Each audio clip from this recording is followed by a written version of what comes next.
वैसे तो शादियाँ होती है बहुत अरमानों को साथ लिए, एक नई ज़िंदगी की शुरुआत करने के लिए, लेकिन कुछ बातें होती है जो प्रेमी या प्रेमिका के दिल में दबी रहती है, जिस कारण से 7 जन्मों का साथ निभाने की जो कस्में और फेरे लेते हैं वह महज 7 दिनों तक नहीं चल पाती है।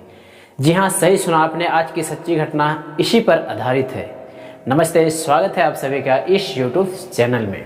आज की सच्ची घटना है मध्य प्रदेश के रतलाम की, जहां एक 26 वर्षीय लड़का जिसका नाम दिलीप था, वह मजदूरी करके अपना जीवन निर्वाह किया करता था। उसके घर में बूढ़ी माँ बाप थे और दिलीप, इसके अलावा कोई नहीं था। उम्र 26 वर्ष हो चुका था। उसके माता पिता सोचने लगे कि अब शायद दिलीप का शादी करवा देना चाहिए, क्योंकि घर में काम करने वाला कोई नहीं है। फिर लड़की देखना शुरू कर दिया। सबके दिल में होता है कि उसे अच्छी लड़की मिले, और दिलीप के मन में भी यही था। कई लड़कियां देख डाले, लेकिन नापसंद हुआ। अंततः उसी के गांव के बगल की एक गांव थी, वहां की एक लड़की थी जिसे पसंद किया गया। फिर क्या हुआ, पसंद हो गई। शादी के दिन फिक्स हो गया, शादी हो गई वो दोनों की, दिलीप और काजल की। जब दोनों की शादी हो गई, काजल शादी करके दिलीप के घर आ गई। दिन भर की जितने रस्म थे सब पूरी हो गई।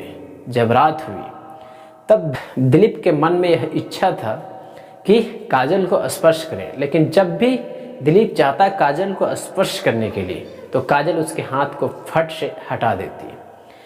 दिलीप सोचने लगे शायद दिन भर थक चुकी होगी, इसलिए आज ऐसा कर रही है। फिर दूसरे दिन रात हुई। उस दिन भी जब दिलीप स्पर्श करने छूने की इच्छा जताई या फिर उसको छूने लगे, फिर भी काजल दिलीप के हाथ को फटकार कर अलग कर दी।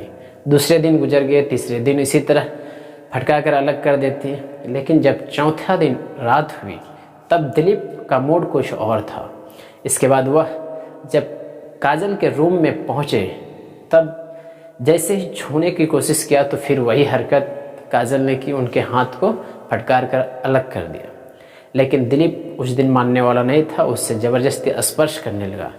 तब काजल इतनी ज़ोर से उसे धक्के मारते हैं कि वह ज़मीन के फर्श पर गिर जाता है, और उसे लगता है कि यार मैं कैसी लड़की से शादी कर लिया, इससे अच्छा तो ना ही करता तो अच्छा था। फिर भी वह ठान चुका था कि आज मैं इसे स्पर्श करके संबंध बना के रहूँगा। फिर वह ज़बरदस्ती कोशिश करते हैं काजल के साथ संबंध बनाने की। जब काजल चिल्लाने लगती है तो उसके मुंह दाब कर रखते हैं। दिलीप को पता भी नहीं चलता है और धीरे धीरे काजल की मृत्यु हो जाती है। फिर थोड़ी देर बाद जब यह पता चला तब दिलीप डर गए। फिर काजल को ले जाकर एक बाथरूम के अंदर रख दिया और वह चिल्लाने लगे, अपने मम्मी पापा को बुलाने लगे कि काजल बाथरूम गई थी, गिर गई और उसकी शायद मौत हो गई है। फिर उसके माँ बाप उसे हॉस्पिटल पहुंचाया। हॉस्पिटल में डॉक्टर जवाब दे दिए कि इसकी मौत हो चुकी है। हॉस्पिटल के जो डॉक्टर थे वह थाने वाले को फ़ोन कर दिए। पुलिस आई। पुलिस पूछताछ करना शुरू कर दी दिलीप के पास कि बताओ आखिर इस तरह कैसे हुआ। तब दिलीप बोलने लगा कि मेरी पत्नी काजल बाथरूम गई थी, वहीं फिसल कर गिर गई, जिसके कारण मृत्यु हो गई इसकी। पुलिस ज़्यादा दिमाग नहीं लगाया क्योंकि ये उसके घर का मामला था, लेकिन हॉस्पिटल जाने के बाद उसका पोस्टमार्टम तो निश्चित तौर पे होना था। जब 2-3 दिन के बाद काजल के पोस्टमार्टम रिपोर्ट आती है तो उसमें लिखा गया था कि इसकी मृत्यु गिरकर चोट लगने की वजह से नहीं हुई है, बल्कि इसकी मृत्यु सांस रुकने की वजह से हुई है। शायद इसके मुंह और नाक कोई बंद करके रखा होगा, जिसके कारण इसकी मृत्यु हो गई है। पुलिस पुनः दिलीप को बुलाती है थाने और वहाँ पूछताछ करना शुरू कर देती है कड़ाई से।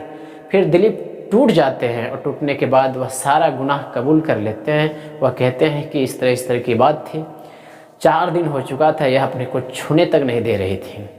जब मैंने ज़बरदस्ती उससे संबंध बनाने की कोशिश किया तब पता भी मुझे नहीं चला और इनकी मृत्यु हो गई। फिर पुलिस उसके ऊपर केस चलाती है, उसे गिरफ्तार कर जेल भेज देती है। लेकिन आपका क्या राय है इस घटना के बारे में? क्या उस लड़की का किसी और के साथ अफेयर था जिस कारण से दिलीप को वह स्पर्श करने छूने तक नहीं दे रही थी, या फिर दिलीप ने जिस तरह का कुकर्म किया, ज़बरदस्ती उसके साथ संबंध बना के, वह गलत था? अपनी राय कमेंट में ज़रूर दीजिएगा और इसी तरह की क्राइम अपडेट के लिए इस YouTube चैनल को सब्सक्राइब जरूर कर लीजिएगा, ताकि इस तरह की क्राइम अपडेट्स आप तक पहुंचती रहे। मिलते हैं किसी और क्राइम अपडेट्स में। धन्यवाद।